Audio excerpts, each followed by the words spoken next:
Good morning, and unless you're in Australia, hi Tricia, and welcome to today's webinar from the Association for Vascular Access, and it's sponsored today by Adhesion Medical, and we appreciate their sponsorship. We couldn't do these programs without you guys, so thank you so much. I am joined today by a panel of experts, which I'm very excited to be playing with today. So our learning objectives today, we're going to review PPE recommendations, discuss preparedness and adaptation and/or change when needed, and review PPE first requirements. And that really talks about don't run into the room during an emergency. You have to protect yourself. And many others too, but by requirement, I had to list 3. So I'm going to start off with Hudson Garrett. We are not going to read bios, nor are we going to read the disclosures on these right now. They are in your handouts.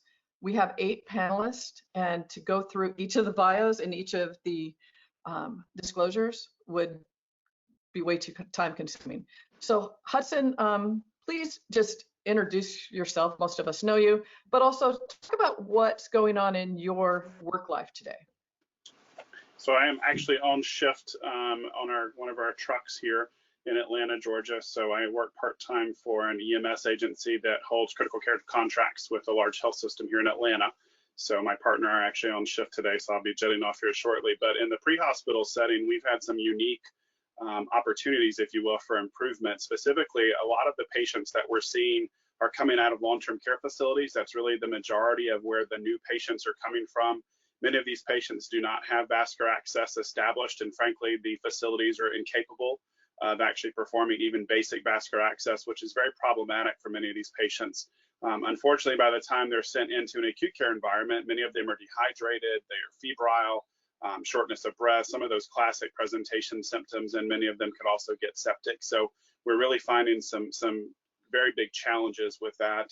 As you can see from my environment, and I'll sort of show you around here, we have a very, very small environment to work with. So for colleagues that are in the acute care environment, it's very different. I much prefer practicing in a hospital, but in this environment, it's very limited as to what we have access to. The patients are many times symptomatic, and the sort of procedures that we have access to could consist of everything from a peripheral IV up through intraosseous. And unfortunately, I think we're going to see data that's going to come out of this outbreak, especially in the out-of-hospital setting, where intraosseous is going to be really probably the preferred technique for many of these patients. As most of us are familiar, we've got big challenges with PPE. So I'll actually show you just an example of things that we're now wearing. So this is our reusable helmet that we have. Many facilities, especially in the pre-hospital setting, are reusing equipment, unfortunately. So there's a lot of sort of occupational risk. And I think one of the things that's important for the AVA membership is to make sure we're taking care of ourselves. That provider burnout is huge right now. Wearing PPE, which is why my face is all broken out, for 12 and 14 hours a day is really problematic. And I think the last thing, Judy, that I wanted to mention for my piece was that we've also got some ethical controversies with COVID-19 infection. Many of us that have watched the national news have seen the challenges that our colleagues in New York City have gone through, and the state Office of EMS and Trauma in New York issued a sort of very controversial do not resuscitate order for all patients with COVID-19 infection. And so there's been some really big, I think, learnings from this. I think for our purposes as an AVA group, we need to make sure we learn from this experience, that we prepare for the future, that we think about sort of the diversity and cross-functionality that a vascular access specialist has, because so many of my friends, even folks in anesthesia, have been furloughed. And in reality, vascular access is one of those unique specialties that has so much diversity and utility across the healthcare continuum of care. So there's a lot of application for the work that's being done to care for these COVID-19 infections. But certainly hope all of our colleagues are being safe, and look forward to the rest of today's program. And if there's any questions at the end, I'll try to pop back on. Thanks, Hudson. I appreciate that. Shelley. So for me, I am the Senior Infection Control Officer in a large community hospital in Northwest Indiana outside of Chicago. So we're seeing 70 or so suspect cases on any given day in the acute care setting. So trying to manage staff needs and expectations against the ever-changing availability and recommendations for personal protective equipment and helping everyone understand that we are doing the absolute best we can with what is available to us at any given time, and always keeping the safety of our staff as our biggest priority. So some of the things that we've addressed as we've gone through this and the changes that we've really seen, and I tried to put the links up here because I think we get a lot of questions about decisions being made in hospital. CDC now recommends universal source control, and that's a big win for all of us because it means anyone entering the hospital is to have a mask on their face, and the type of mask is going to be dependent on your availability. But for us, that means staff, including executives, all of our administration, all of our office staff, any patients when they're out of their rooms, and we have very, very few visitors. But visitors as well, everyone is masked upon entering the facility, and that's per CDC. With that, for those of us who are in areas of significant community spread, it also helps with somewhat changing the recommendations and the requirements for the contact investigations post-exposure. Also, really important to understand and know your organization's PPE contingency plan, because we are all at different places with our number of cases, with our available PPE, and what the recommendations are. So I've put the links to there because CDC has very clear guidance on contingency versus crisis operations when it comes to some of those precious commodities, such as face masks, N95 respirators, and more recently for a lot of us, gowns. So if you're not seeing what you want to be seeing, check with your infection prevention, check with your industrial hygiene or employee health, depending on the terms you use in your organization, to understand where your organization is with PPE, the decisions that are being made, and if you're at the point of extended use or reuse, understanding the difference. Many of us long ago had to go to extended use of face masks, which means once your face mask is on your face, it stays on. We're not taking them on, we're not putting them off. It is staying on your face until it's weather soiled, and that does mean going to different patients with that same headgear on. N95s, I think many of us have been to this. I see nodding heads on the panelists. N95s have been reused with protection. Generally, a full face shield is preferred. When that's not possible, another covering over the N95 to reduce the contamination of it. And then modifying our routine practices and prioritizing gowns. There's some tough decisions that are needing to be made with reuse of gowns, extended use of gowns, and modifying our traditional practices on how we handle isolation. So just referring you back to what your organization is doing and where your PPE supplies are. As the group of us talked last night during our pre-meeting, all of us, I think, on this call are experiencing different levels of activity in our community. Some of us are near overwhelmed, and others have not reached that point yet, and hopefully we never will. But knowing your own organization's plan and when you can modify from it, because our goal, just because you see 100 or 1,000 gowns or masks right now, we need to protect them so that we can continue providing care, because at least by me, this isn't going to be over tomorrow or next week or next month. We're not yet decreasing. I'm a part of a vascular access rapid response team in Michigan. I work at a 450 bed hospital. You know, we, apart from doing rapid response and responding to codes, we just a standard PIC line, midline.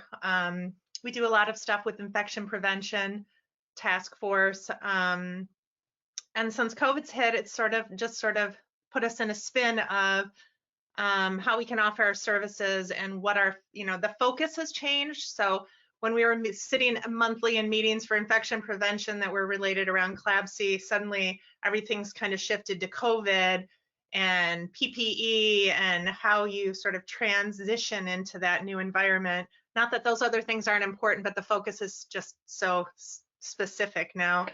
And so as part of that, we have been all along, we attend all central lines that are placed outside of the OR. So we stand in a lot of lines for residents who are learning.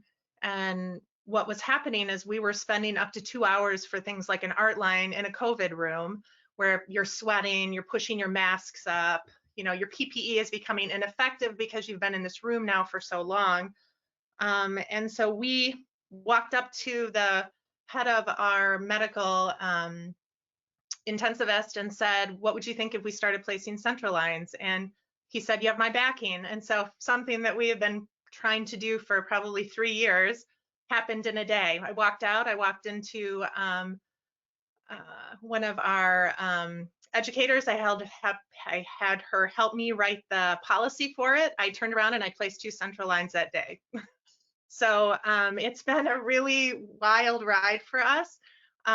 We've placed probably, this was March 29th, we've done about 70 lines, I think, between us. We're a team of about 16 full-time employees. We have 4 rapid response VAT nurses on days and 3 on nights. And between us, we've done about 60 to 70 lines. We've had no complications. And we've been able to shorten our time in rooms. We have decreased complications, and we have decreased the use of PPE. So for us, that's been a really interesting, crazy ride. And we feel like we've really been able to add to the challenge of COVID and how we can assist in it. So that's kind of my story. That's really exciting, and I think that's something that other people we're gonna have to go into a little bit more when we get to the Q&A, but yeah. I'm excited for you on that. So I know that's something that a lot of teams are trying to do. So can't wait to hear more of your story. So yeah. Matt Ostroff, I know you're in the background. If you would turn on your camera and chat with us for a moment. Well, we're a 700-bed trauma center in New Jersey. We were hit really hard. We're completely full of COVID patients. We opened up every single unit to that. And I kind of became used in the ER. So for every emergency that came in, I was placing all the central lines and arterial lines. I think Suzanne's story is great. I think that out of this, more teams are going to be placing arterial lines. It takes 2 minutes to place an arterial line. It's an ultrasound guided IV. It's absolutely, I think the standards are going to be looked at again. You can do a sterile peripheral. We don't need those fancy kits and all that stuff.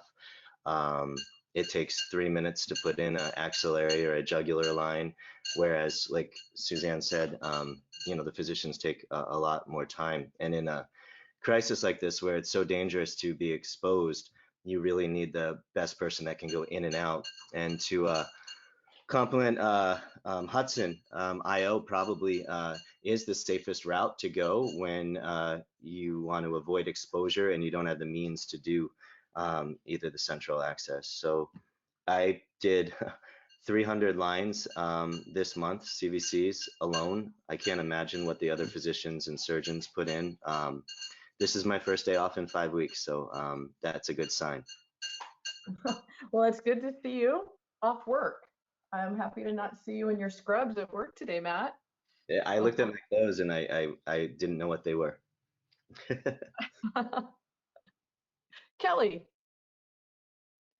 Well, when I'm not busy being an aspiring rock star, thanks for that picture. You're welcome. My background, although I've done general vascular access really across the continuum of care, right now where the focus of my consulting lies is primarily in the home care arena. And I'm consulting for several national and regional players, as well as actually going out and seeing patients myself. One of the big things that we're seeing now is we're seeing very different patients than what we have traditionally seen in home infusion. All of a sudden, everybody who used to go to the infusion center at the hospital for their infusions is now having it done at home.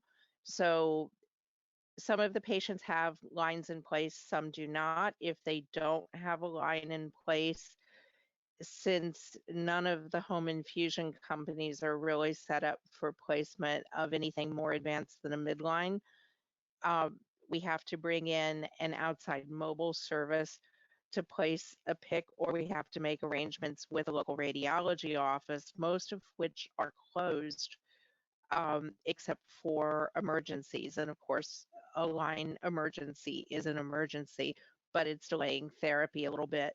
So all of a sudden, nurses that have never given chemo are suddenly being asked to give somewhat complex therapies. Um, I'm the one that has the chemo background, so I've put together a lot of protocols. The other big thing that we have for everyone, and remember, in home care, you're not just seeing the patient, you're seeing everybody, including the kids, the cats, the dogs, the husbands, the wives, multi-generational households, especially in the New York City area. So we have to do very, very careful screening before we send a nurse in. And every nurse also has to be screened prior to going into a patient's home. So in the handouts, there's a coronavirus screening, which, since it's a changing regulatory environment, I've created this form about 5 different times now, and I keep adding questions to it. It used to be the size of an index card, and we're now on page 2. So it's going to be a novel by the time all of this is done. But these are the types of questions that we have to ask. And when we're doing a screening for the nurse, before the nurse goes in to see a patient, we are asking them to voluntarily complete this as well and either send it over to us or call into their supervisor or coordinator with the answer to the questions, because Department of Health will be auditing for all of this. It's interesting. We are starting to see some patients coming out of the hospital on the other side where they've picked up bacterial infections in addition to their COVID. And we now have to work with very stressed family members and patients who are really very debilitated to get them to the point where they can administer their own therapies. This is great, Kelli, and I love this sheet. It is in your handout. Thanks, Judy Naver, for having me talk on here. I had a unique perspective. I was off on PTO for 2 weeks. My background, I work up in Metro Detroit, about a 300-bed hospital on a vascular access rapid response code team, also pretty much just like Susie. I came back from a 14-day PTO not knowing what to expect. This was us having great time in Florida that we cut short to come home. Going into the hospital, you know, depending on what news channel you watch or trying to get information, I didn't know what to expect. And my first shift back, it was eye-opening. We were very busy. We had a huge influx of critically ill patients, COVID positive patients. Dealing with that, you know, some things that our rapid and code calls increased 5-fold. Our day team is about 3 rapid vascular access members. Our night team is 2. And just dealing with that, we would maybe have a code every 1 or 2 codes a week. Maybe we were having 3 to 4, 17, 24-hour shift. Was very, very busy. And like Susie said too, we've been on the road to placing central lines, ultrasound guided IJs, FEMs if needed, and arterial lines and hemodialysis catheters also. Before the pandemic hit for us, we were placing maybe 5 to 10 a month-ish, and then it turned into 5 a shift. So just really busy trying, like Matt said too, trying to limit the use of PPE. I was so happy to be able to get the sterile gown on and have to take off the garbage bag, which, you know, makes you super hot and sweaty. But yeah, we had a lot of initial big influx of patients, which trying to figure out how to deal with that was one of the tougher things. Our hospital did a great job. We opened up a lot of different units for critical care, overflow ICU beds, vents. And then once you open these units, then you have the issue of, well, who's going to staff the units? So there was a lot of cross training done. For us, we upstaffed our team at least by 1 every shift. You know, our hospital did a good job of getting extra help to us, which was nice to see. One thing I always want to say too is what I've noticed is rapid response and codes. We have COVID-19 tunnel vision now. Everybody we go and see, oh, we're so worried about COVID-19, but what we need to remember too is, as we've opened up to clean units, You know, people are still having emergencies, everyday emergencies, heart attacks, strokes, and it's just, we get so much tunnel vision on looking at that COVID-19 issue that, you know, we were hoping we were missing something else, but I just want to make sure people understand that. You know, we took the route of, if we had to move a patient from a rapid response to the ICU after we intubate them, we would place, our intensivists were looking for a left-sided acute CVC triple lumen, and then, you know, if need be, we would go right IJ for HD catheters, and then we would try to do radial art lines. Again, this was something our team has done in the past. Like Susie does, we always were trying to be at every central line insertion, if not to assist, at least do the central line checklist sheet. And that turned from that to doing all the lines, which for us was great. To this point, I don't think we've had a complication yet that I've heard of. But so it was very, very important that we had that training prior, so we were prepared to be able to do this effectively, which was nice. And I'm a big IO. I'm a big IO component, positive on IOs. We place a lot of them normally, and we've placed a lot since this pandemic hit too. So our lines we were sticking with IJs because our lines were staying anywhere from 7 to 12 days on our patients, depending on, you know, the outcome of the patient. So we really tried to keep it out of the FEM if we could. Again, if we had to go FEM, we would. And I also wanted to touch on PPE. So we started with N95s, you know, and we noticed that PPE is important. We need to protect ourselves. I try to preach I work the night shift, so, you know, nights is always kind of crazy. I've been telling everyone there's no emergency in a pandemic. You know, I did a little EMS stuff in my previous life, and that's the first thing you were taught, you know, scene safety. You can't help anybody if you're injured. So that's what I keep telling people. You need to protect yourself first, which I think is a good thing to learn from this today. But what we did was we switched from N95s over to respirators. And a good point after we placed a couple of lines is we realized that our respirator had no protection for our patient. As we were exhaling out of the respirator, that was not being covered or filtered. So if you do have a respirator and you're placing sterile central lines, what we did was we just covered the little expiration hole with a surgical mask, a basic surgical mask, just to help that with our patients. And I know someone touched on this, you know, being prepared is always important. We saw so many patients to where, you know, a lot of the hospitals in Metro Detroit, one of the largest facilities in Metro Detroit sent out a statement of that they're going to have to triage full code DNR patients for critical care access. And to the point where we were so overwhelmed, where we were running ICU beds, running out of vents, and, you know, that's kind of number 3 there, the moral ethical topics during the acute phase of the pandemic. We were hit with that too. It was very tough. Be sure that if your facility is going to see an influx, make sure you have some sort of protocol and procedure in place, so that can take some of that burden off the physician or the team that's, you know, having, unfortunately, to call the family and let them know there's not much else we can do. That I think was one of the toughest things when we were going through the rapid and the code sequence. You know, at our hospital, we did a lot of things. We focused on the positives. I thought, what's a better time to get a mohawk and shave my face? I haven't shaved in 26 years. Is during a pandemic, so that's what I did. But you know, we focused on trying to stay positive, optimistic, trying to make people laugh. You know, when we're going around the whole hospital, seeing everyone, initially it's pretty, you can only see people's eyes these days, and you can sometimes see the fear in those eyes. So making sure that everyone's staying positive. The hospital did a lot, the community did a lot for us. We'd get food all the time, different units, a lot of community support. And I think Matt's hospital does it too, but we are now hearing a song, the song Celebrate playing overhead when we get a discharge, which is always positive.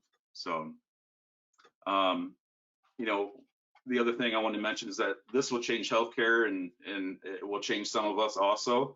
Let's not forget about the mental health of us, your fellow workers.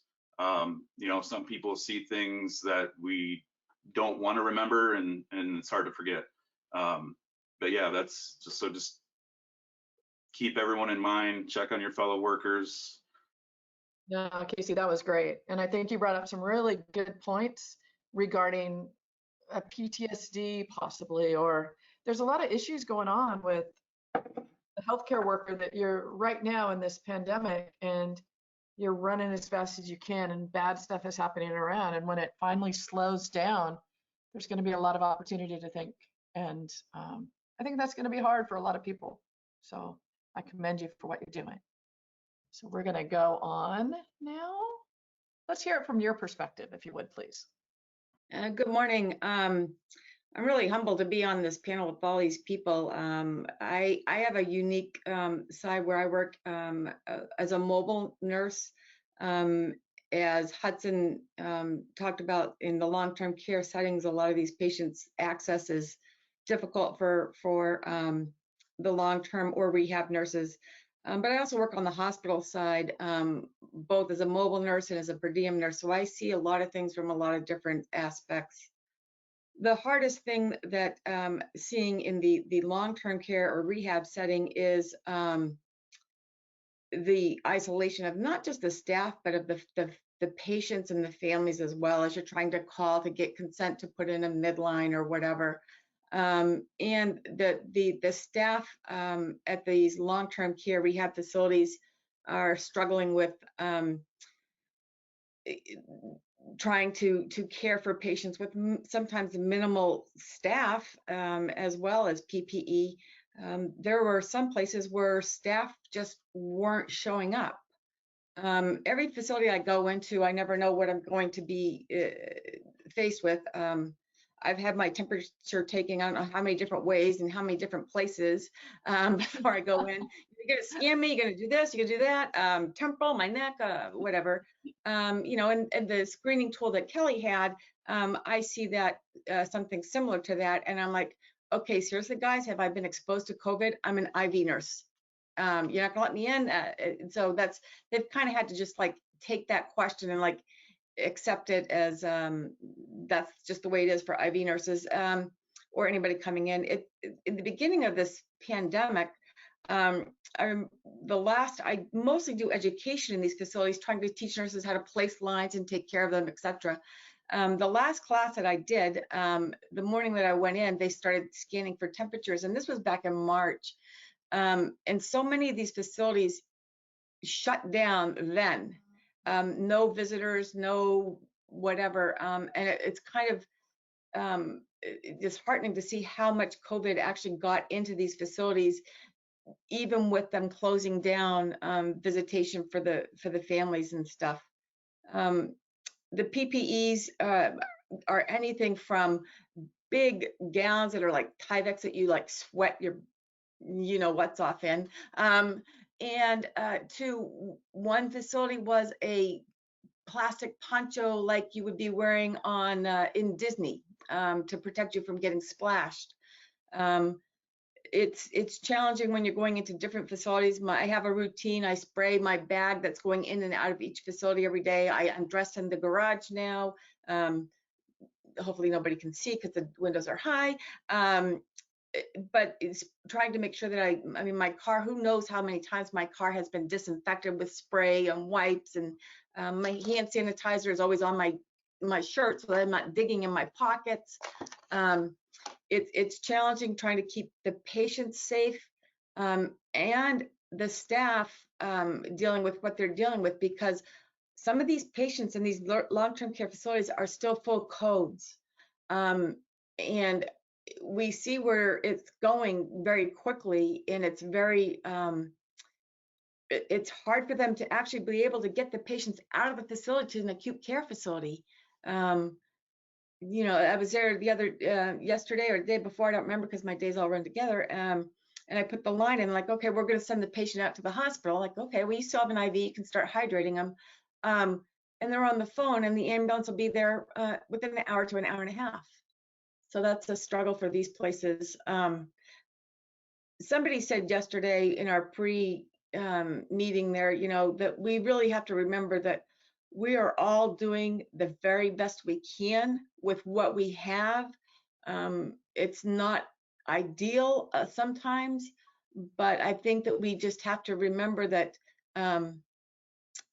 we're doing the best we can. In some facilities, if I'm in a hospital and I just put a central line in, they're not going to waste their sedation medication because it's short. So they're not going to throw that away. They're not going to go in and out for tubing changes and things like that.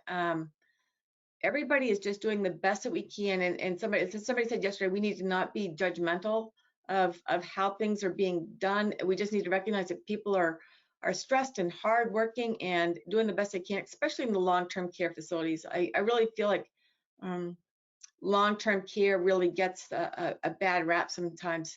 These nurses in these, at least in Massachusetts, a lot of the nurses in these rehab long-term care facilities are new grads. They're new nurses, and they are seeing something that I, as a nurse of over 30 years, never ever thought I would see. And they have been a nurse for 2 months. So it's really difficult on them. Yeah, I think that's kind of it. Rhonda, thanks. I really appreciate it. So hello, I'm from the West Coast, so it's very early over here right now. Listening to this panel has been very eye-opening. We're seeing something very different out here where I am. We are a 700 plus bed level 1 trauma center. We are the biggest hospital in the biggest county in the country. We've had less than 100 actual COVID patients. We're not seeing nearly the volume that the rest of the country is. And so it is very interesting to hear how devastating it is in other areas. We're not seeing that. And we prepared like everyone else did. One of the things that we did find is that we were having visitors come in and actually steal the boxes of N95 masks off the isolation carts. So quickly locking down our PPE was something we had to do to have enough. We luckily have, knock on wood, not have the issue that everyone else is having with the lack of supplies, mainly because our volumes have been so low. What else did you want me to talk about, Judy? I feel like I have less to say. We haven't had a lot of these issues.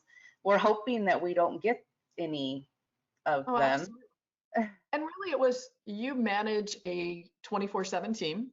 I do. I have 23 employees on a 24-hour team. We have been very busy. Although the hospital is really slow, vascular access has not slowed down. So that definitely is a big deal. You see one of my nurses there all garbed up and ready to put her sterile gown on and go in a room. So they have been slammed, and making sure that they have the proper PPE has been a big thing. We are reusing our face shields. We are reusing our N95s. We've done a lot of donning and doffing education. That's been huge to make sure that people aren't contaminating themselves. That's what we were seeing in the beginning. We've actually started some antibody testing this last week to see where we are with infection rates for our healthcare workers, which actually, so far the preliminary stuff is pretty good.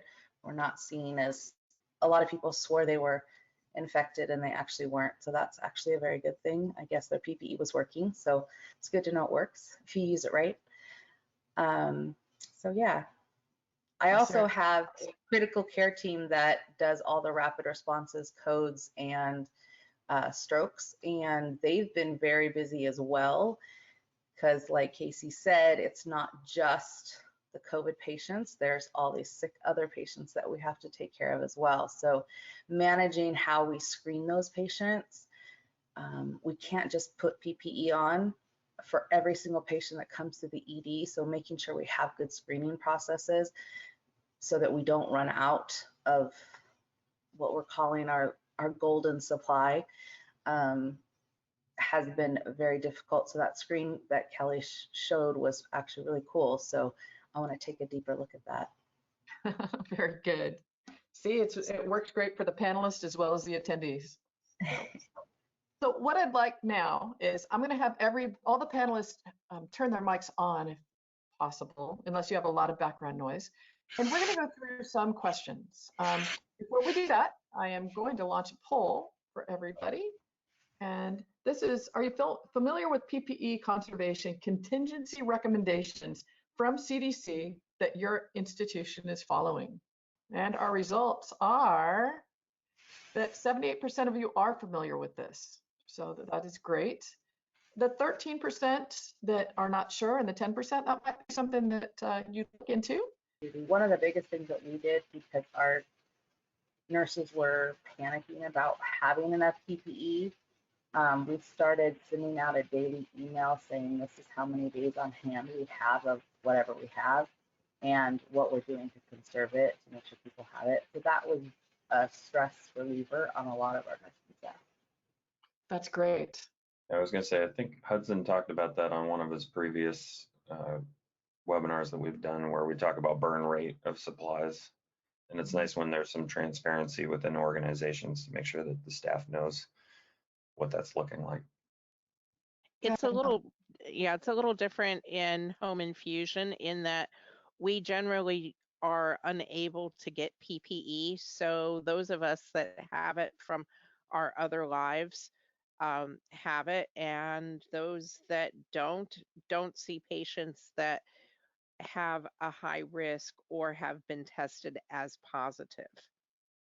You know, that's the part that I see concerning, because we see so many non-symptomatics that you don't see them as high risk, but then you still could be risky.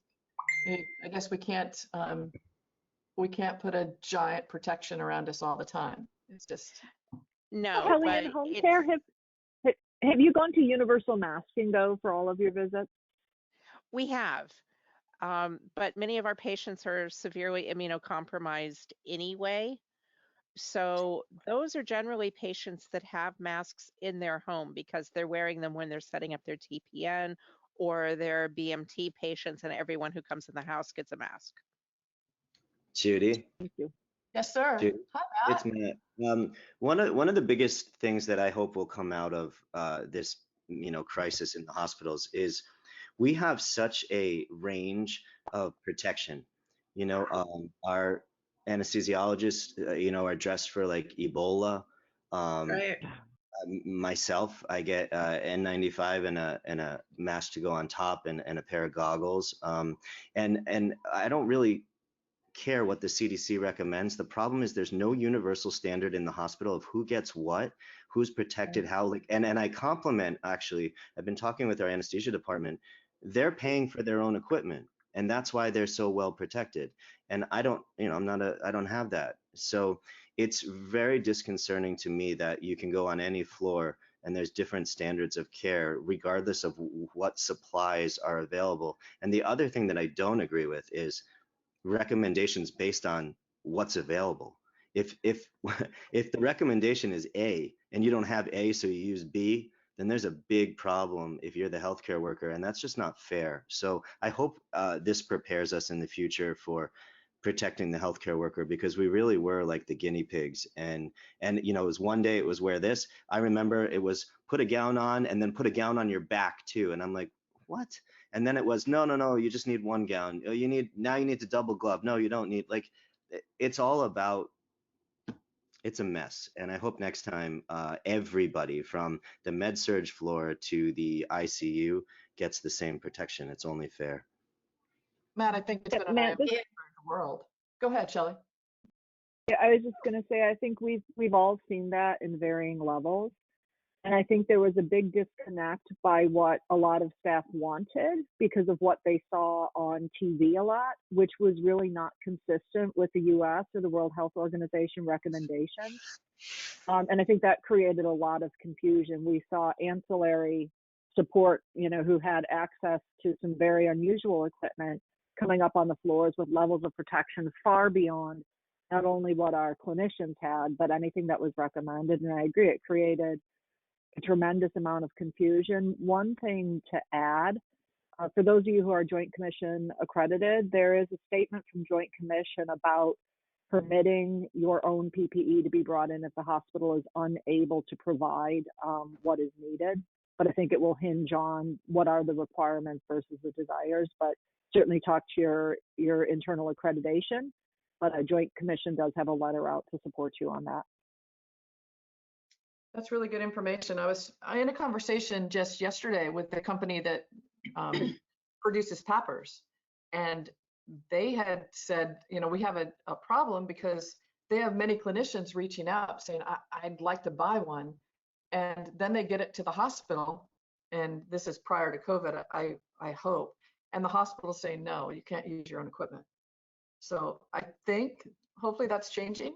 Because we did do that, but we've had equipment to supply them, so we didn't want them bringing in their own when we had enough PPE. And we stated, and we did state, like Shelley said, we stated that if we didn't have the availability to support the need, then yes, we would obviously be okay with you bringing in, but we wanted people to have the same as everyone else and have it very standard across the board. We were actually very lucky with that. And so our acute care and our ICUs have the same exact PPE. That's good. What about the reusing of the N95s? Is that something you're needing to do? For 3 or 4 days. Yeah, right now we're only using it for the 12-hour shift, so we're lucky, but. So in that regard, Sarah, I just wanted to touch base on that. So if the institution is saying, we have an N95 for you for the day, and the practitioner feels safer with a PAPR, is there any consideration in that? Because they don't want to reuse their N95 for patients? We consider it, but we have a 700+ facility, and we have 15 PAPRs. So we have learned very quickly we did not have PAPRs. We did not have enough PAPRs for people. And so there we have seen a significant issue with those pieces. So we've had to, our respiratory therapy group actually was amazing. So they took the BiPAP masks and attached a HEPA filter, breathable HEPA filter to them, and are giving those to our physician groups.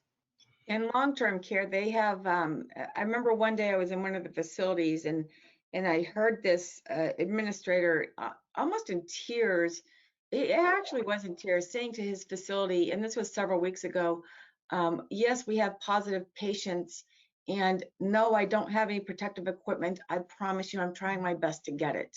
And that was very sad for that administrator to hear the sincerity in his voice of trying to protect not just his patients, but his staff as well. And this, I see a lot of staff that I worry about because they're wearing N95 masks that they're not appropriately fitting. They're leaking. They're not a good seal. Some staff members are using for head coverings. Are using like the plastic shower caps. And I can just imagine how hot and sweaty those are for them. You know, I think that outside of acute care, people need to look at how to better prepare not just acute care facilities, but outside facilities for this in the future, because they were in no way, shape, or form prepared. Not that hospitals were, but hospitals had more options than what these long-term care rehab facilities had. And as I said, day to day, it's you don't know what you're going to walk into for the type of equipment that they have given me, and it really is, you know, I take what they give me and not being judgmental of them, but like, you know, just realizing that they're really struggling. And I think we really need to prepare, look at how we can prepare our long-term care rehab facilities better in the future, because if you look at some statistics in Massachusetts now, 50% of the deaths are coming from our long-term care facilities. I think you're right. And I think there has been some focus on that. So what the future is when we get, God willing, past this pandemic, I hope it's brighter. So we're going to do another poll real quick, and then I think we're going to get to a few more procedural questions, because we do have quite a few questions, and keep them coming, because we're going to try to address as many as we can. Would your team be able to take on placement of CVADs other than the peripherally placed? So is that something that you've even addressed? Is it something you'd like to do? Suzanne, when you went through this process, it seems like it was a pretty quick one. How did you get trained? Oh, so fortunately, we had very good relationships with the physicians that we work with. And so I actually had been training one of the anesthesiology residents on PICC line placement. And so I walked out and I told him it was his turn. And so he in turn walked into a room, and luckily we had a couple of lines back to back. And so he trained me. And then I was checked off by the the intensivist that had originally backed us. So very good. He keeps joking I have to do 100 lines before I'm checked off, but I'm in fact checked off. Very good. So yes, about 3/4 saying yes. That is, I think that is something that hopefully will come out of this pandemic, is the rise of the vascular access specialty and being able to do everything. Now, I know, Matt, you're a big proponent of that as well, as many of us on this panel. So I truly hope that does happen. I really wish that, and I don't know if it's something just at my hospital, but I really wish the separation between nurse and physician would, and I don't know if it's ego, what it is, but the use of ultrasound. There is so much that we could teach them with ultrasound, but there is just this separation that they are not willing to accept that makes us so successful immediately that I feel like I would love for them to be able to train. But that's my biggest frustration, I feel like. And I don't even feel like I have to place a central line, but I feel like I could teach so much. And I think that really frustrates me in medicine, that disconnect between nurse and physician. I think hopefully there's more as these progress, and the specialist and the physicians are collaborating more. Yeah, that rises. So I commend you on that. So this is a question out to the panel, whomever feels like they have a good answer, or many more, or multiples. Are you doing anything to reduce rework, i.e. dressing changes, replacing lines, etc., to reduce your exposure in addition to protecting your patient? So what are you doing to protect your patient and to reduce the rework of the line? Hey, Judy, I'd like to take this one if you don't mind. Love it. So what we did, again, be prepared, right? I was a Boy Scout back in the day, and that really, I really like that saying. You know, us being trained on central lines, and then we also use different techniques, mid to low approach insertion. I know there was a Facebook comment yesterday or a day before where, how are we keeping these dressings intact when the line's up like this? Well, you're not. I mean, you're changing the dressing every day. We've been lucky that we, like Matt said, you need all the different tools in your toolbox, right? We've been lucky to be able to have different types of lines. We use SecureCath for our securement, so we insert low neck and we bring it down onto the clavicle and dress it on the chest, and our dressings are staying. I mean, they don't dislodge. Of course, sometimes they do, but we're seeing very good results with that. So, you know, mid to low neck insertion, dress it down on the chest so that your lumens are here, and we're getting great dressing adhesion. So that's one thing that, you know, we also follow all the central lines in the hospital, you know, and we want to limit our exposure also of going into these patients' rooms that are COVID positive. But it's nice to be able to just peek and see the dressings intact, and we don't have to worry about changing it. So I think on our team, that's what we focused on, and it's been a godsend. Now, when we see a line that was placed emergently in the ER where we weren't involved in or whatever, I see it up this way, and we have to change that dressing all the time. So I think that's one fact that we've really seen show positive outcomes on. You know, believe it or not, we have 4 NICU babies with COVID too. So I do everything from the NICU to the ICU. And my secret is, like Casey said, it's all in the insertion location. You pick the most optimal spot, and you have to seal the exit site that prevents the going back for bleeding. So what I just do is and it takes patience. You know, you just have to achieve hemostasis first, make sure the bleeding stopped. And I seal the exit site with the cyanoacrylate glue.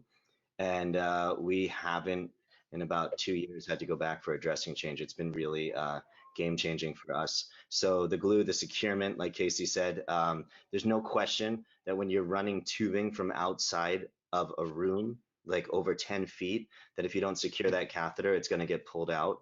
And with that goes infusing through peripherals.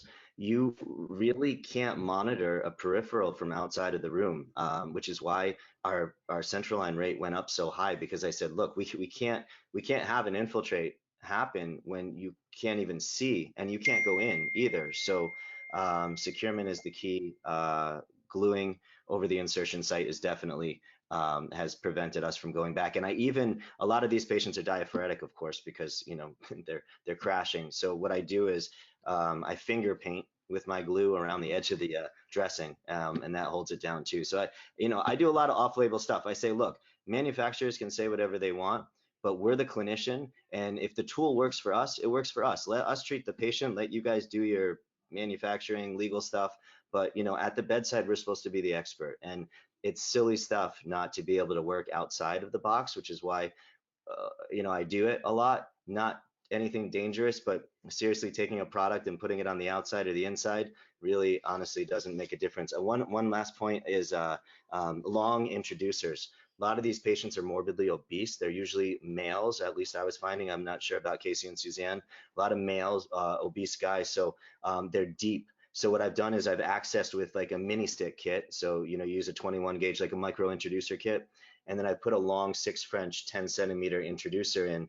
And then I put my 035 wire through, and then get to my, you know, 7 French triple lumen catheter. So I've been having to play with a lot of tools to get around these huge body habituses and different environments. That's awesome. Thanks, Matt. Always appreciate that and your input.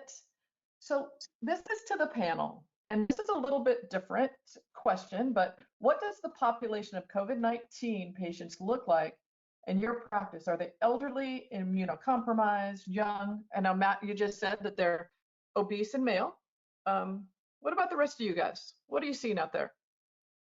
Well, I'll take this one, just start. My latest is a 23-year-old brand new hospital pharmacist who ended up coming home not only post-treatment for COVID, but with a lovely SBE from her central line that got infected. Oh, well, that's sad. But she recovered from COVID. She recovered from COVID, but she's going to have her valve replaced when all is said and done. Oh my gosh. I don't want to monopolize the talk, but I just have a question for Shelly, actually. So what happened, and I'm sure Casey and Suzanne experienced the same thing, I was putting 10 to 15 lines in a day for the past 5 weeks. It was great, right? We got access, and they went on to wherever they went in the hospital, but there was no follow-up. I mean, I'm a very small team. There was no follow-up, and what we were finding was, 10 days later, for the physician lines, it was, this one needs to be replaced, this one is, and they were half out. And I think Kelly, actually, one of you guys mentioned this. the whole idea of infection prevention and standards, and it all went out the window. This became emergency medicine. This became, like when I was a medic, which was, it was just, whatever you had to do, you did. But the cleanup, the follow-up, the aftermath is what we're kind of dealing with now. Like, wait, how long has that been in? They had a dialysis catheter. I'm replacing dialysis catheters now. Like, so it was very interesting to go from an environment where we all cared about infection prevention, take your time, prep, do all this, to just chaos. And now that it's kind of settling, we're realizing, holy crap, there's a lot to clean up now. Shelly, could you speak to that since you're the infection lady? We'll go, that's the kindest way. Oh, I see what you just did there, Matt. All right, fine, I'll come back. All right, Matt and I are playing musical cameras. So what I have said, and I continue to beg people, is just because CMS is not requiring us to report is not really a green light for our hospitals to stop monitoring internally. So for my team, we still follow all the CLABSIs, all the peripheral IV infections, and we report them out. We do the same internal analysis. What we've stopped doing is trying to pull the nurses from the bedside to do an apparent cause analysis with us when we are in staffing crisis dealing with patients. But we are still following up, making changes as needed, and certainly practice is very different. What we're trying to do is understand where those practices that we've had to put into place are contributing to increased risk. Are there things we can do to modify? Are there ways we can watch? My secret sauce on my team, I think, Dr. Nancy Scott, she's a clin spec, she's a critical care nurse, certified infection control, certified vascular access. She is continuing to do a lot of her rounding remotely, and we're trying to, when previously we did plastic rounds at the bedside to watch and learn, she's doing a lot of it through chart reviews, so we can try to preemptively identify when we're missing tubing changes, when we've got documentation of poor dressing, so we can hopefully intervene before the problem happens. It's certainly not 100%, but as far as following and responding to infections, yes, it's just too late, but we have not dropped that as an expectation internally, and I beg everyone from the infection control side, those blood cultures are still being collected. One way or another, we need to review them and take action to protect our patients. Matt, I don't know if that answers your question, but that's my very strong opinion. Very strong opinion. It's probably a really surprising one, right? This is to the whole panel. What are you doing when you finish a shift to protect your home and your family? Mm-hmm. Oh, Rhonda, you smiled. Yeah, because I go to so many different places, when I come home, I have my own routine for disinfecting my car and all my equipment. I've been very fortunate to be able to have Lysol wipes and disinfectant spray that people have donated to me. But I spray my car down. I wipe everything down. In the middle of all this, I'm also helping my mom with her personal care because her home health aid was stopped the day that she, about the time COVID came out. So I'm very careful on the days that I go to do her shower that I never go on a day I work. I never wear the same, my shoes stay out in the garage so that those aren't contaminated. My floor mats are sprayed, things like that to try to keep her safe. And my husband, and my husband's home with me and one of my children. So, I put my bathrobe in the garage every night and my slippers and change in the garage, and my laundry stays there until I'm ready to do my laundry. It doesn't come in the house with me. Things like that. It's, I think the biggest fear I have is yes, me getting this, but for me to also to give it to my family, I think would be very difficult to deal with for me. And like I said, my car has to be like totally sprayed down at the end of the day because I'm in and out so many places. But my garage has become my changing room, basically. How about you, Suzanne? Well, we joke in my house that my car is the COVID car. So nobody drives my car but me. And we've been really fortunate. My hospital is, I have to say, in the midst of all the shortages, they've been really amazing. And one of the things they have offered is hospital scrubs for everyone. And it, as they have limited entrances into the hospital, the only entrance now comes by our gym. We have a small gym that people could have a membership to, although gym is closed. So what they've offered it to is staff. So you can use a locker there. You can leave a clean bag of clothes there, shower. So that's sort of that's your first point of entrance into the hospital and your last point on the way out. So you shower, grab your clean bag, and then leave.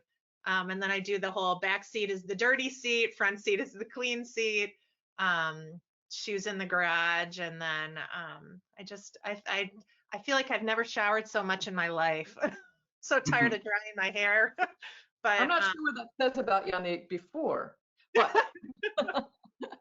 but yeah, and I think it's just, hand sanitizer, and so just trying to limit how much I'm bringing in. And Casey, I know you have 4-year-old twins. How has this impacted you and how you interact with your family? Tough, honestly. Like Susie said, our hospital, we work for the same Trinity Health, but they supply scrubs. There's not enough pockets in those scrubs for me, so I wear my own scrubs. But again, we wear street clothes in, changing our scrubs at the end of our shift, come home, change before we come home, put our clean clothes back on. For me, I do the same thing. I hit the garage, I clean my car off before I leave the car, I hit the garage, strip down, everything goes in the washer.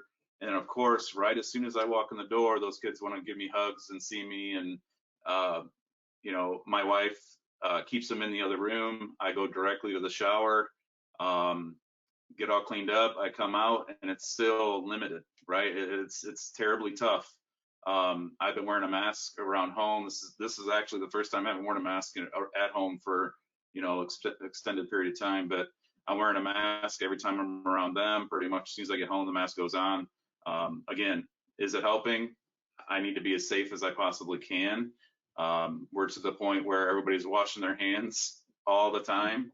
Of course, they like to play in the water, so that just makes it more of a mess for us. But yeah, it's tough trying to keep your distance. I struggled with, I drive an hour and 10 minutes to work one way, which at first was kind of tough. Now it's great because I love the break.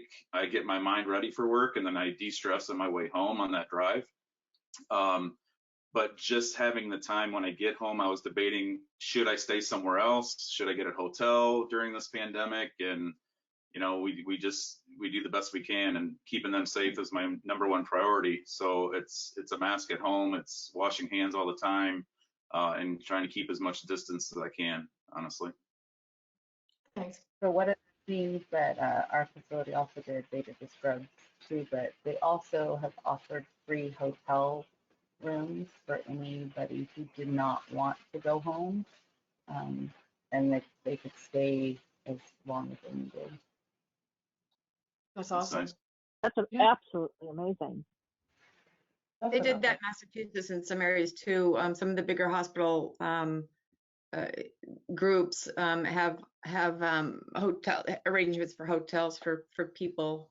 So that's, yeah. But then you're separated from your family, and that causes its own stress in its own way. Absolutely. I think the fear of getting it ourselves and the fear of our family getting it from us are two different dynamics, and it's frightening. My father's 90, and I think he's much more cavalier about this virus than I am for him.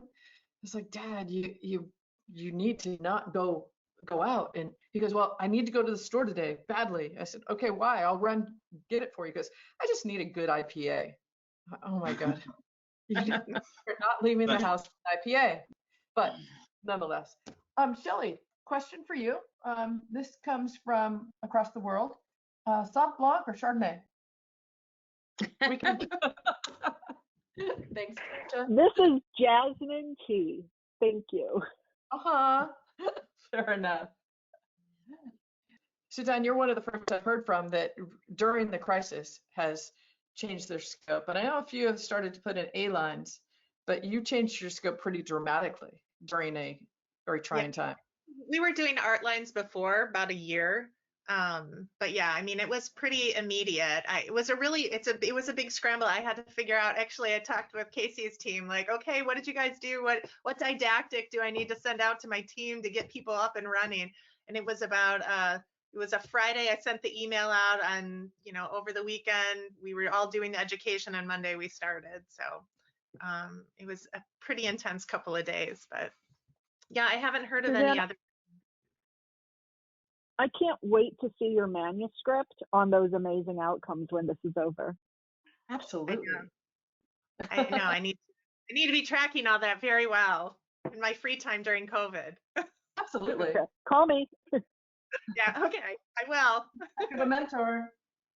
So, COVID patients have been found to have coagulopathies. Have you seen any associated changes to your device selection? Well, for us, we do a quick Restiva, and we're picking the most appropriate, largest vessel, of course.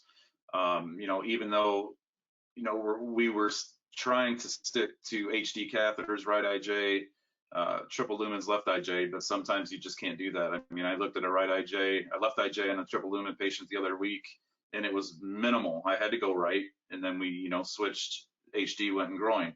But yeah, I've seen after a couple of days that, a lot of these patients are in CRT and they're having clotting issues, and I can't explain it other than, we try to reposition catheter, make sure it's not mechanical in nature, but we sure are seeing those issues.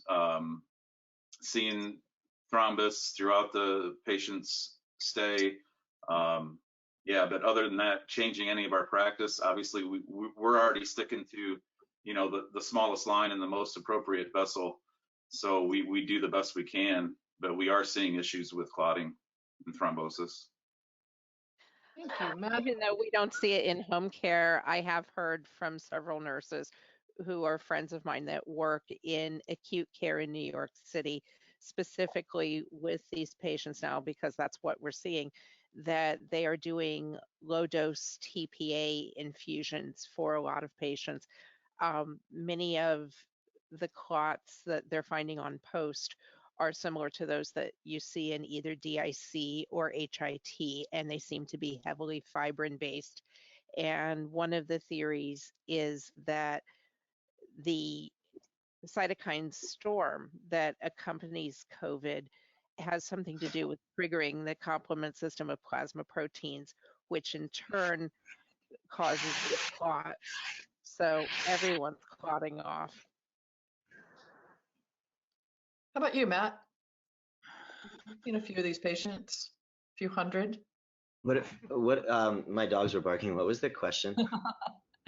We were talking about device selection based on coagulopathies. Yeah, so that's really interesting. I heard Casey saying about the jugulars. So I actually, in a cup, usually when they crash, they need, hopefully they already have the TLC, sometimes they don't, but they're also in acute renal failure. So what I've been doing to save on resources is because our dialysis catheters, they come in like a radiology tray. So you have to get a draping kit for it. So I'll use like a single lumen PICC tray to do my draping for my dialysis catheter. But what I've been doing is I've been double draping because once they usually go and they need the dialysis, unfortunately our patients, once they start dialysis, don't usually recover. So I double drape and I do a right axillary triple lumen and a right jugular dialysis catheter. And the reason that I bring it up is you would think in a hypercoagulable patient, putting two things in the same route would be, not advantageous, but knock on wood, we've had pretty good outcomes. I'll also double drape the jugular for the dialysis catheter and the thigh for a mid-thigh triple lumen. And I'll just do both procedures at the same time, like stick, dilate, shove the catheters in. But what it does is it allows you to do two procedures at once. Because we want to minimize going in there. And sometimes I'll drape three. So I'll drape for the art line, the leg line, the jugular, and just go 1, 2, 3, and I can get it done in, 10 or 12 minutes.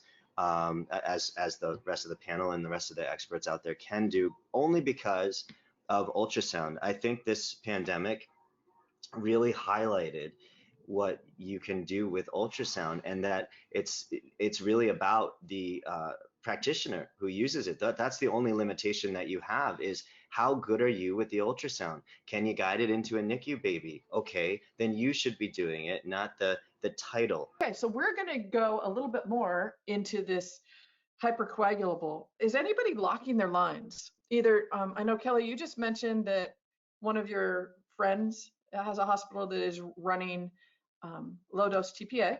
What else are we doing out there for some of these patients so we don't clot off? Anything? Everybody's on heparin. Everybody's on heparin. Everybody's anticoagulated from the start. Right. Okay. And what about the lumens aren't being used? Do we lock those lines? Is anybody locked? They're all being used. Okay. Okay, let's change over to a little bit of equipment stuff. How are you covering your ultrasounds? Or are you? No. It depends on which facility I'm in. Sometimes I have a roll of just trash bags that I put my ultrasound machine in. I wipe it down in the room, and then I wipe it down outside the room, and then I spray it in my car. That's about the best I can do. Yeah. We use a trash This is bag. Shelley. Hey, Shell. Pop in. I'll go. I want to hear Sarah. We use a trash bag, and then we wipe it down after. Okay. And Shelly, what's your thoughts? I was just going to say that the recommendations for disinfection are not different for COVID than for any other patient. So whatever we're doing, we should be doing between every single patient every time. Anytime equipment of any nature comes out of any isolation room, it must be cleaned before it's used on the next patient. Most of us have that expectation for every single patient in the hospital. Covering it could definitely make it easier. But just like with intracavitary probes, just because you cover them doesn't mean we need to do any less cleaning. I'm sorry, that is my little infection control pitch. Perfect. And Hudson, are you still on? I know you're on mute. Oh, take yourself off mute and talk to us for a sec. What's your thoughts as well? Uh-oh, I guess he can't go off mute. Maybe he's driving. How about now? How about now? I can hear you now. No, I think the only other piece is there is a list on the EPA's website for efficacy claims for disinfectants that have human coronavirus claims, and we should be following that. And there's over 100 there. So if your hospital isn't able to have one of them, they should be able to find at least one. And the other option would be to make a 1-to-10 dilution of bleach as long as it's compatible with the equipment. Again, Martha Stewart, thank you. Hey, Judy. Yeah, Matt. So it's very interesting. It all sounds great. So from the vascular team perspective, when we go into a patient that's on a floor, this stuff all, works. In the ER, in the ICU, and on rapid responses, it's just not realistic. I mean, when you're doing 3 in a row, you wipe your equipment. We don't have gowns in the ER. We put our mask on, we run into the room, we put our gown on in our kit, but I'm not like putting on a plastic gown and, walking in to open my kit to put it on. I'm just telling you the dirty truth. In like emergent situations, it's just a little more dirty. We wipe our equipment definitely in between, but we started covering it with a plastic bag, and it just got ridiculous, to be honest. Even with going home, I wash my hands, I wear my mask, I do shower when I get home. I don't clean my car, I don't, scrub my bag or spray my, my jeans or anything. At the beginning, I was really scared about it, but then I just, like Shelly said, I mean, if you wash your hands and you wear your mask, you should be safe. Those of us that are still standing, that haven't got infected, must be doing something right, or we already had it maybe in January. But I'm washing my hands after every case. I'm wearing my mask into everything. I'm wearing my goggles. I'm hoping that that is what protects you, but I'm not going crazy. I think I would go crazy if I did go crazy. So I don't know if that's okay or not. I'm just telling you the truth. I don't want to stand up here and be like, I follow all the rules, but we do it as best we can. In the emergency setting, it's not perfect. On the floors, it is, and that's just my little. Okay. It was the difference between PCR, antigen, and antibody. So I can answer just briefly. The antibody test, to the best of my understanding, it's not something that we currently have available and are using within my institution. But the antibody test is a way to demonstrate if someone has been infected pretty much at any point. The testing we're doing for acute cases is actually testing for essentially presence of the virus.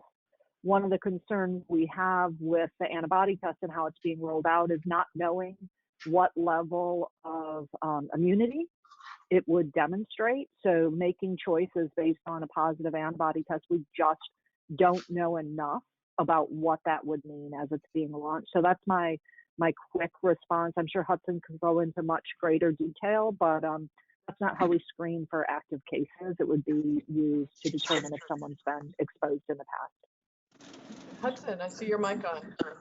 No, I think Shelley's dead on. I mean, the testing is the testing, and I think we should keep in mind that we don't do any of this for influenza, which is far more rampant in the community, and we don't universally test everybody unless you're symptomatic. So we're sort of in a new era of testing, and like Shelley said, the antibody is the antibody. It would be nice if the report would say this person is immune, like for hepatitis or an MMR or something like that, but we're not there yet. But I think one of the exciting things is how rapidly progressive the vaccine trials are. I mean, there's discussion about vaccine potentially being available by the end of the year in an emergency setting under an FDA emergency use authorization, which is freaking phenomenal to say the least.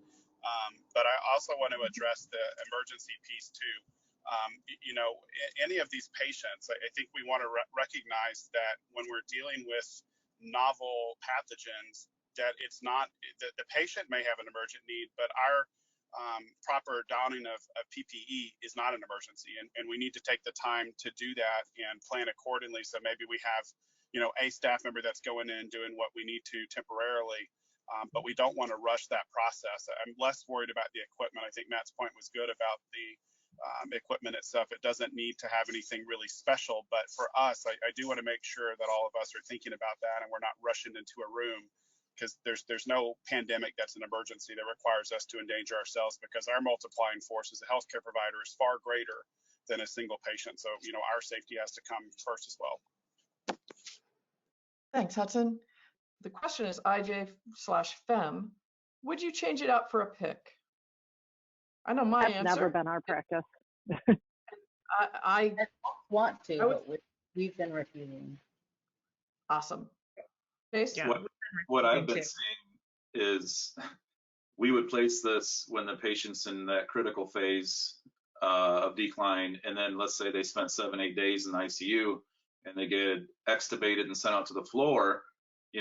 Previous practice was, the patient can't go to the floor with that central line, so they pull it, and then guess what happens? They get sick on the floor and come back to the ICU.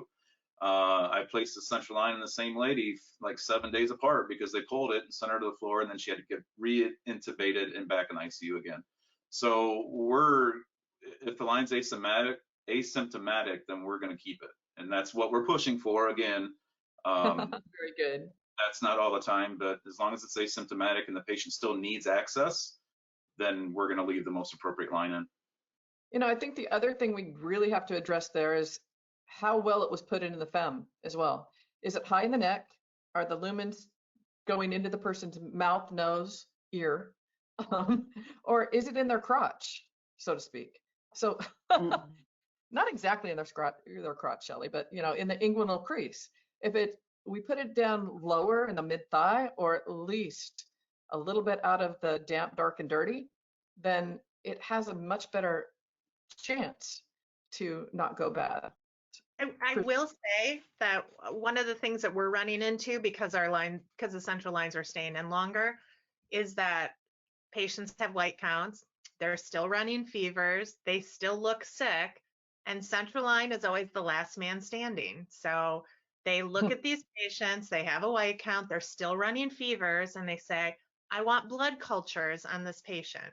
So our team actually, one of our infection prevention initiatives was we are responsible for drawing all blood cultures on every patient who has a central line. So if they're ordered, we draw them. We've been able to limit the number of blood cultures drawn from the line so that they're peripheral, or we work on early removal of the line instead of just waiting to see. But that's been one of the things we've run into with COVID is lines are staying in longer. And then how do we differentiate a central line infection from an infection somewhere else? So I will say it's a little less black and white, just based on the patient's condition.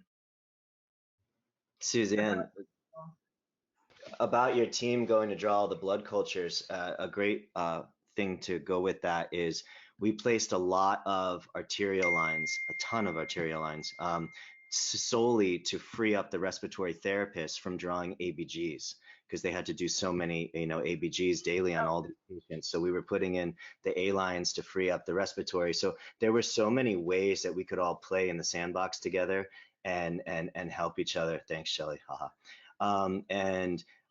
So that was another thing to keep in mind as well, is like, how can you minimize someone else's specialty so that they can focus on the ventilator, focus on the, the other components of, of their job.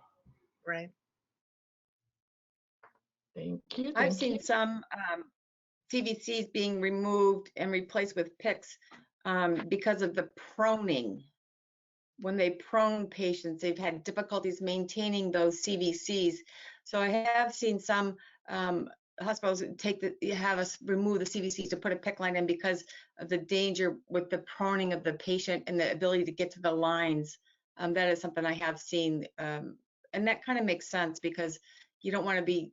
It's easier to control an arm than a neck when they're proning. And I mean, they have teams of like 5 people proning some of these patients. So I've seen that aspect of lines being removed and replaced. Okay. So, Judy, can we talk about the prone for a second? I would love to talk about the prone. You take the lead on this one. Well, it's just, at the beginning, it became a big deal. Oh my God, the patient's prone. How are we going to put in a central line? And then people realized proning wasn't like forever. It was for 8 to 10 hours. Usually before you're proned, you were intubated. So during the intubation, then you can place your central line before they're prone. So it was a lot about preparation. If you're going to a prone patient to put a central line in, then probably the steps weren't worked out the right way. Or at least if they have peripheral access when they are proned, wait the 6 hours or whatever until they go back supine. You don't have to do these heroic measures. Although to say what Suzanne said, or no, it was Rhonda. PICC lines are easy. You put the arm out to the side. It's just a matter of adjusting where you're standing on the arm. It's not like, I think a lot of people got scared with all this proning stuff. Also the mid thigh, if you abduct the leg out to the side, you can see the femoral vein right there, upside down and right side up. So prone and supine. So it's really not as big an issue, I believe, as we've made it. But it was an issue until we started doing it. Casey, like, what are you seeing?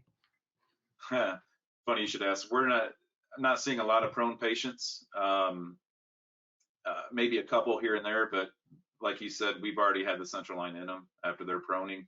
We had one that was difficult to change a dressing. But what I would suggest, if you are going to prone the patient, what I would think would work the best, instead of bringing it down on the clavicle, we're going to run it this way. So your lumens are up here and your dressings this way, going would be posterior. But yeah, we haven't had the luxury of placing a line in a prone patient while they were prone. We've hit our lines before they proned them. So. Very good. Now, we have a question. Have any of you put in lines as they're prone? Or did you just wait till we flipped them back? I think that's a better practice if it works, but I think we had one art line that was attempted. I don't know that it was successful. It was on nights, but yeah, we've done it. We've done it during the day, and then they prone in the evening and overnight. So when you prone a patient, right, it's almost like the camera here. You're flying like Superman, imagine, and all you do is turn the wrist over and the radial artery is there. They're almost easier to put an A-line in prone because their shoulder is already rotated and it's up. For the PICC line, the same thing. You're doing Superman, you just bring your arm out to the side and you're able to access the veins there. And same with the leg. So it's just a mind thing once you realize and kind of plan. But again, like Casey said, one, it should be done before they even get proned, and two, they don't stay prone for 24 hours. They're rotated. So if they have some type of access, monitor that access, and then do it when it's safe and they're supine, and dress it back. I do the same thing, Casey. Dress your jugular or your axillary to the shoulder, and then your neutral wherever their chest happens to be, whether it's supine or prone. How do you guys manage vendor relationships? Are they allowed in your hospital at this point? No, nobody's allowed in the hospital. Call them up, ask for supplies. They'll drop them off at the front door, and that's it. I've been getting a lot of, they'll call and drop off or ship me overnight stuff, but yeah, nobody's allowed in. We don't allow visitors at all right now. We actually Go ahead. Sorry, Susie. I was going to say, one of the problems we actually ran into was how to secure our central lines. And we couldn't get a vendor to come in because they didn't want us to start without education, but they couldn't come in to give us education. So we had to suture because we couldn't get anyone to come in. They wouldn't give us the product and give us online education. Suzanne, do you use glue? I have used glue at the other facility I worked at. The only reason I bring it up is I'm always looking at how to make the yucky better, right? That's how I came up with the femoral stuff that I like. If you do suture, if you can't get to your securement that you want, I believe that if you glue the suture, then you protect the site. Just like if you make a skin nick and you glue it, you protect the site. So I think glue made skin knickers cool again. God forbid you have to suture, it'll protect the suture sites as well. And I'm just throwing it out there because I use toys and different thoughts. Yeah, I wouldn't even have thought about the suture itself. Absolutely. Absolutely. When you go into a positive patient's room with COVID, is a surgical cap necessary? If you what? Are you saying is a hair covering required as part of COVID isolation? Yes. So it is not part of the specific requirements coming from CDC. For our proceduralists, most of you are probably covering your hair as part of your procedure. So if you don it, there's nothing wrong with maintaining it, but it is not formally part of the isolation requirements. Thank you. Are any of you placing PICCs and or midlines in positive, or I guess any CVAD, in any positive blood culture patient right now during this crisis? A line is a line is a line, in my opinion. So if they have positive cultures, you stick whatever line they need in, and then when the cultures become negative, you take the line out and you replace it. It's so frustrating when people say, I don't want another central line. It's the same thing. It goes in your vein, wherever the tip ends. If your blood is already positive, it's positive. Wait till it becomes negative and then put a new device in. It's extremely frustrating. Like the thought process of if they need it, they need it, but you can always fix it. You put in a fem line for 2 days and pull it out and put in a great, beautiful jugular, or put in a jugular and put in a PICC line 2 days later after when the culture is clear. But if they need central access, they need central access. How about coded catheters? What's your feel on that to the panel? We were using them before COVID. So we weren't using them before COVID, and there was an order made for a protected catheter because our IJs were staying 7, 12, 15 days. So yeah, we've been using them since before COVID and have continued to do so. there's two leading catheter companies. We know their names. One of them is leading in PICC lines. One of them is leading in CVCs. The one that's leading with CVCs, they're all coded, and everybody puts them in without question of coded central.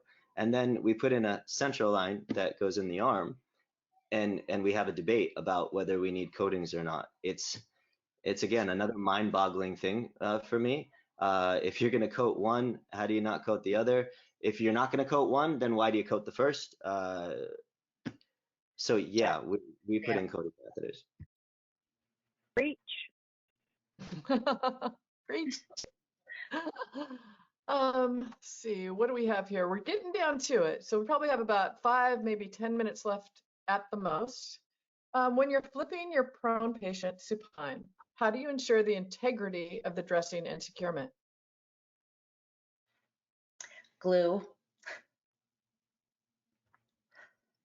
Okay. Anybody else?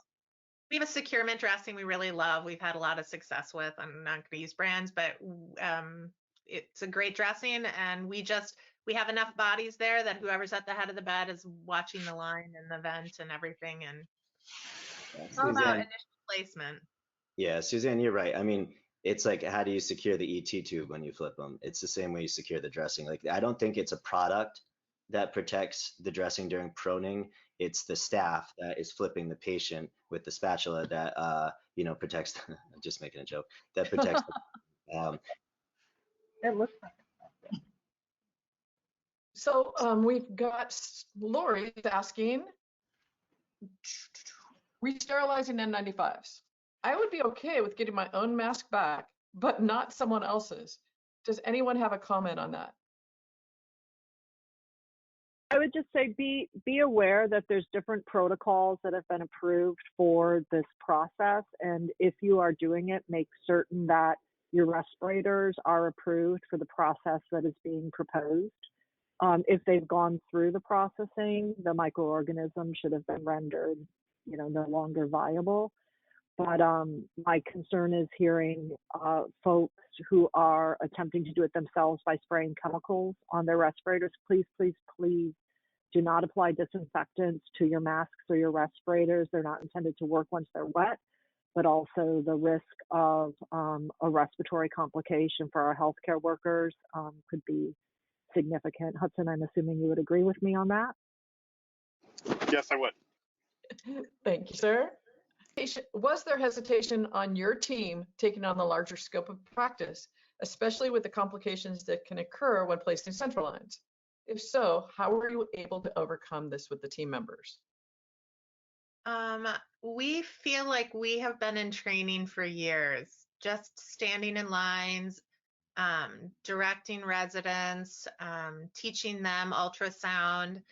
So in that sense, we felt like we were ready. But I will tell you, when I did my first one, I was surprised at how nervous I was, how my heart rate went up. I thought, I've watched this go in. I could go through this kit with my eyes closed.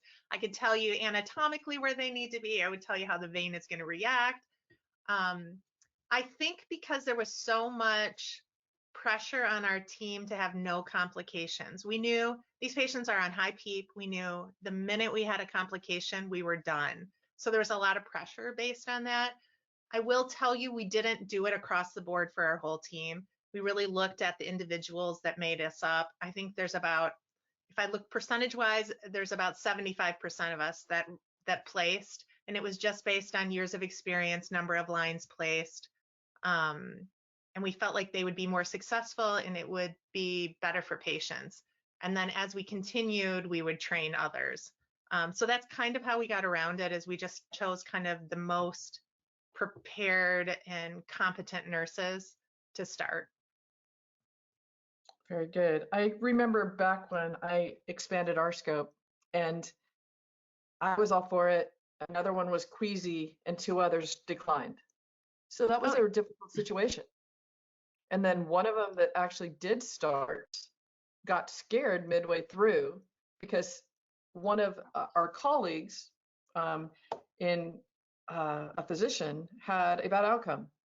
And so she decided to stop placing centralized because of someone else's bad outcome that we recognized. But I agree with you. You've been training for it forever. And if you can hit a basilic that is tiny. Right. When you put a probe on the IJ or in the axillary, it just makes you giggle with happiness. Pepper and 95. Well, I would have went Papper 100% because I always have a huge beard, and I didn't want to shave, and I always fail my fit tests. But I knew the availability of a Papper for me in a 12-hour shift was not going to happen. I can't quote how many Pappers we have across the hospital, but it's pretty much we arrive to a room, and if there's a Papper on that unit, we could use it. But if not, what are we going to do? So beard be gone and N95 came. So would I rather wear a Pap around all day? Potentially, yes. But I just think the availability wasn't there for personally for me. Thank you. Oh, one more came in that's really good. Okay, when if the COVID crisis subsides, do you anticipate that the current heightened level of system-wide infection precautions, i.e. limited visitors, wearing masks, will become the new norm? I hope that we learned a lot from all the patients that have died. What I think is mind-blowing and fascinating is running infusions from outside of the room on contact isolation rooms. Half of the exposure to all of our staff is going in and changing a bag and hooking up new tubing. So if we can continue on contact patients to run our tubing from outside of the room when they have central access, I think that minimizes exposure tremendously for even our C. differs, our TB patients, our whatever other kind of crazy bug you can have. So I think that was a great advancement. I think there were a lot of things. I never wore, Shelly's gonna kill me. I never wore eye protection before because it fogged up. I mean, Darn it, Matt. this scared the absolute poop out of us, and I wear goggles now. So it improved my practice because I kind of got a real reality check of, hey man, you can die. You got to remember, if you look at the panel, look at these pictures that are up here, Rhonda could die, Sarah could live, Casey would die, Shelly would live. There was no comorbidity that said whether you lived or died. We saw heavy people, light people, young people. This virus destroyed everybody in a different way, and it really. I hope again, your question was simply, I hope that we use the things that we learned to better protect our patients and our staff, because it was a real reality check. It was no longer the doctor that came in and put his stethoscope like with a gown on like and did this. Now they really gowned up and protected patients because they got scared. So maybe this was unfortunately a scare that is going to make us all be better practitioners. Thanks, Matt. So I do think a lot. Go ahead, Shelly, please. I do think a lot of what we have seen and what we have learned can and should be continued after this. I think we're going to want to do some study to measure the outcomes on some of the practices that we put in place to demonstrate that they were for the good and for the success of our patients. But as far as some of the social distancing, the masking, I think we'll see that continue for a long time, in my opinion. And I do think that's appropriate. I do know the nurses love the decreased visiting. I've heard that as well. So I have two announcements. Sorry, Matt, go ahead. Do you have something? No, on the flip side, the decreased visiting has been just devastating. These patients are all dying alone. We give them a FaceTime call before we intubate them. And we all know what's going to happen when they're intubated, but they don't. And the other worst traumatic thing is that we have 2 patient rooms usually, and the patient next to them hasn't been intubated yet, and they witness this. So I can't even imagine the trauma that the other patients are going through watching us do what we do next to them and knowing that they're probably going to be next. So I wish we could allow physical contact before they expire for the patients. And I don't know how you can make that safe, Shelly, but if you can figure that out for the next pandemic, that would really help. It's been they sit outside in a chair and they can't even go in and hug their person goodbye. Next, to clarify, with your double bedded rooms, are you only putting confirmed positives together? The long-term care facilities. Yeah, of course. Matt's very right, especially in the long-term care settings. It's very, very sad for these families and for these to be separated like that, and the families that are not able to say goodbye even afterwards, it's terrible. And trying to find some way so that these families can say their last goodbyes safely, I think is the long-term care settings as well. That, you know, that's their homes and they can't have their families with them. It's very devastating, that distancing. We have allowed end of life visitation for a number of the patients. One thing that I was very happy to see happen at our hospital is if we were going DNR and comfort care measures only, they actually took a chemical dependency unit, which was closed during the pandemic, and made that into a comfort measures only unit and actually transferred the patients to there. And they would allow family members to come in and see that patient, which was great, honestly. That's awesome. So 2 announcements before we let everybody go.